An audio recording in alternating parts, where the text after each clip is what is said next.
Yeah, really excited. I think the whole group was really thrilled for him, which says a lot about who he is as a teammate in the room, and then just in general on the team.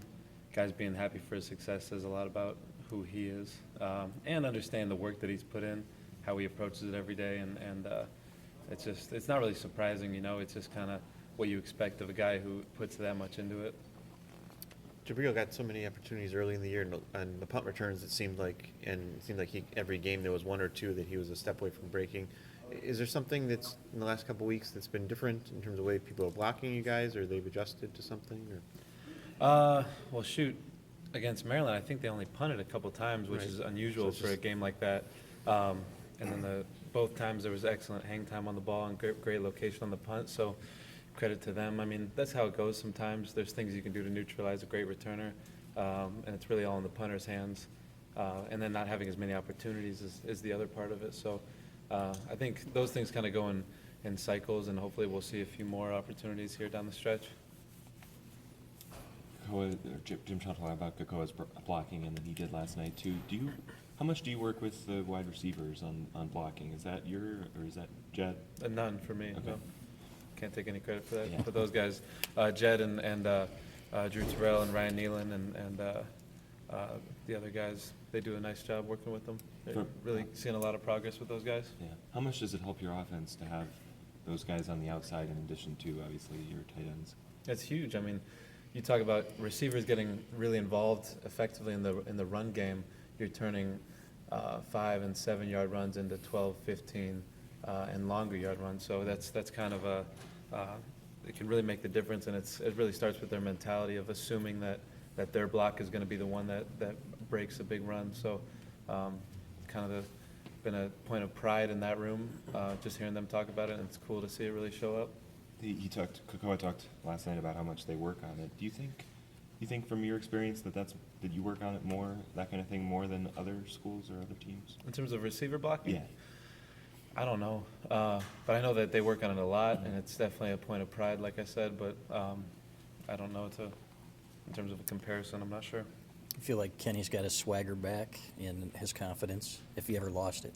I'm not sure Kenny and the Yeah. word swagger have ever been used together, but Kicker swagger. yeah, exactly. Yeah. No, he's kicking the ball well, and certainly has confidence, and I'm not sure that his confidence really ever wavered, or if our confidence in him wavered much, but he's certainly back to his old ways. Did you see it, I'm sorry, in practice, did you see him continue to grow and get more consistent? Mm-hmm. Yeah, Okay. he's been practicing really well, and he really has been all throughout.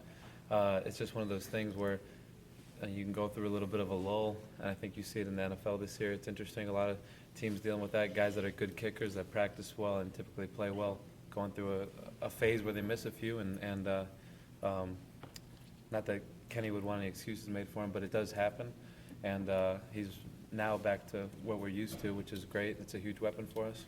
What adjustments did he make technically to get himself back on track? Nothing too drastic. I mean, just trying to be more consistent is the main thing, but there was really nothing drastic. I mean, people can do a lot to over-explain a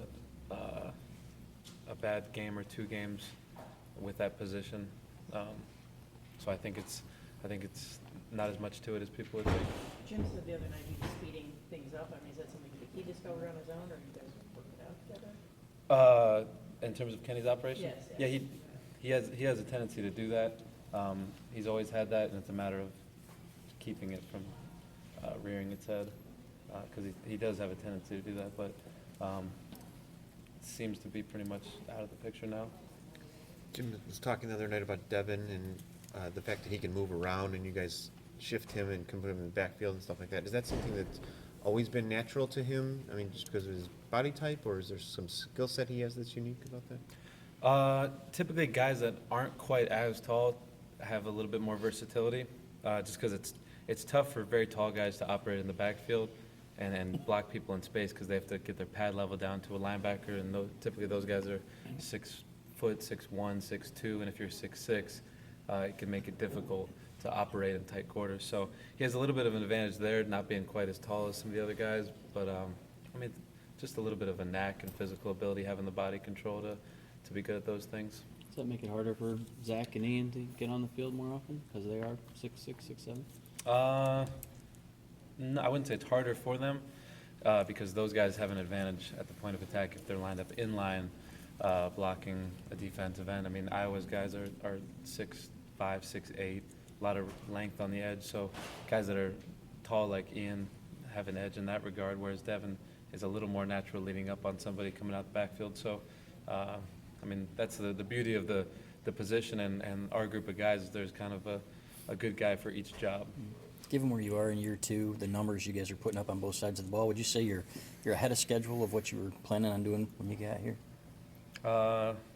Shoot, I have no idea. Yeah. In terms of specifically of how well we think we'd be playing, I mean, I wish we would have played this well last year, so that's tough to say. So, go ahead. How much of an NFL mentality do you think exists in this program in terms of the idea of, you know, Jim was talking the other day about the lack of celebration, keeping those shorter, and the work aspects of it, that it's different than other college teams, it seems like, to a certain extent.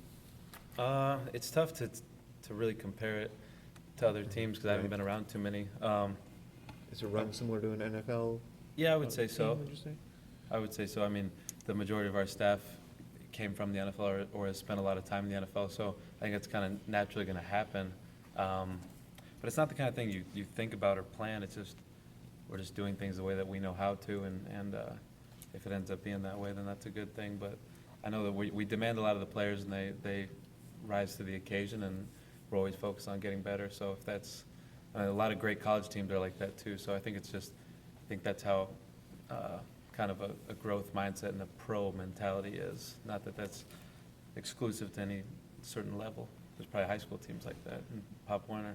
Does that become a factor at all in recruiting when when you've got guys that you know eventually want to go to the NFL, to talk about the kind of staff you have? Yeah, I would imagine so. I mean, I think high schoolers seeing a staff that's spent a lot of time in the NFL probably is alluring. Just understand that maybe guys that have been in the NFL have a better sense of how to prepare you for it, but each guy's different. To some guys, that's everything. Other recruits really could care less about it. Not to nitpick, but you guys had a couple of kicks that leaked out a little bit on you on Saturday. Is that just a technique thing, a fit thing? On kickoff coverage? Yeah. Yeah, it's a technique and effort and just being disciplined in our assignments, and then having the right personnel. And I mean, a couple of those kicks were pretty late in the game, and it's not necessarily the same people that you would have in the beginning of a game covering. So getting the personnel right and getting the intensity and the discipline of the coverage, properly fitting it up is something that's important to us, and we're going to get right and improve. Overall, you got to be pretty pleased with the way these guys have covered both punch and kicks this year, though, right? Yeah, pretty pleased. It could be better. I think there's earlier in the year there's a handful of medium to big plays that opponents had on us that kind of left a bad taste in our mouth, and Desmond King is an excellent returner, so we definitely have our work cut out for us there. We got to be really, really sharp, better than we have been, because we haven't really been tested that much lately. So we got to really bring it on Saturday. Time for a couple more for Jay, please. Going back to the end of last year, I guess, following up on the expectations, when you saw what you were able to accomplish in the Florida game and in the spring, did you kind of see this kind of performance coming this year? I mean, you're 9-0 and being as good as you are, the potential for that? Yeah, I mean, you could see the potential. Yeah. Even when we first got here, there was a lot of capable players and guys who really were hungry to win. They were hungry to work hard and be good. So I think you could see the potential early, but it's just you understand that it doesn't mean anything until you go through spring and then all 15 practices and then have a great off season and then a great fall camp. So you could see it, but at the same time, you know nothing's promised to you. Just like when the preseason rankings came out this year, you knew it didn't really mean anything, but you know that we had that capability. When you play as many young guys, freshmen, redshirt freshmen, sophomores as you do, you don't do it necessarily to catch recruits' attention, but is that a kind of a side benefit that they see? You know, if you come here and you perform at a certain level, you'll be there. You're out on the field. I think that most recruits probably look at that the way that the really good ones, the really competitive ones, look at it and see that it's a meritocracy, and guys who put in the work and show that they can help us win will be on the field. So I think the guys that are really wired up right see that and like it, as opposed to maybe a situation at certain schools where people say, yeah, you'll be the starter, you'll be number 2. I mean, that's not how it works here, but the guys that are really competitive nature guys want to come in and compete, and they want to earn everything that they get. So it's a good thing for us. What does Desmond King do that makes him so dangerous?